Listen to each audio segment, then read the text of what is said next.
get us up to date with all these different developments then.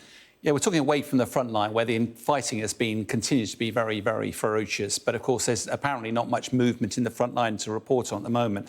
But certainly in terms of drone attacks, there's been a massive escalation. As you say, the Russians have attacked in Romny, which is in the Sumy district, just to the east of Kyiv. A target appears to be a school. The numbers keep rising. At the moment, it's 4 dead. It includes the head teacher, the deputy head teacher and a librarian, and also 4 injured. But there's quite a lot of debris if you look at the scene there, and it's quite possible there's quite a lot of people still unaccounted for by all accounts. But the big news was overnight the Ukrainians were continuing their strikes against Moscow. Moscow claims that they shot down 3 Ukrainian drones, but it was evident at least one got through and caused a pretty large explosion at the side of a building there. Now, from the video footage and the stills, not a great deal of damage actually done. It was quite an impressive blast. But undoubtedly, the damage here is all psychological. I keep referring to the fact that if this was central London, everybody in London would know about it, and it would be quite a shock. Russia also claims that the Ukrainians have attacked Belgorod, which is just across the border from Ukraine. 3 people killed there. Now, Ukraine doesn't normally comment on any attacks like this, but what Ukraine has claimed credit for is an attack on Crimea, this massive explosion on Crimea, which apparently was the Ukrainians destroying a missile system there, which is an S-400 long-range missile system, air-to-air.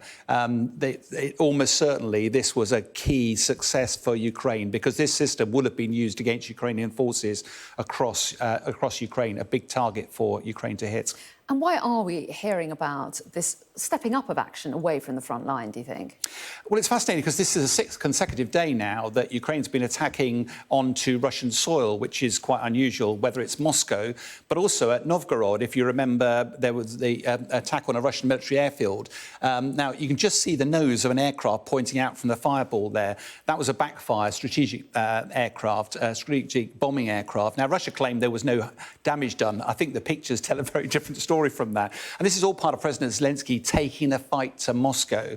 Now, the US State Department has made the rare comment of saying that they neither encourage nor enable these attacks by Ukraine onto Russian soil. But the real question for me is where they're being launched from, because if they're launched just across the border, you can use small drones to do that.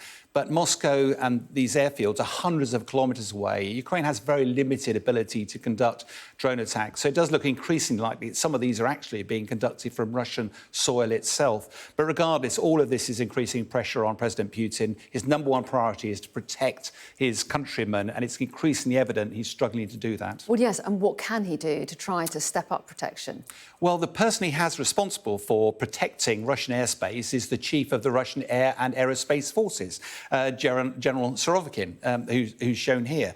He also knows General Armageddon because of his approach to warfare. He's been missing since June because when Yevgeny Prigozhin did his march on Moscow, it wasn't entirely clear how close the friendship was between the two of these. Today, the Kremlin's announced that he has been replaced in post. His deputy, General Viktor Avzalov, is now taking the reins. But this is at a time when President Putin, the pressure on him is rising. The Russian Air Force has not been performing well in Ukraine. And now the increasing vulnerability across the whole of Russia.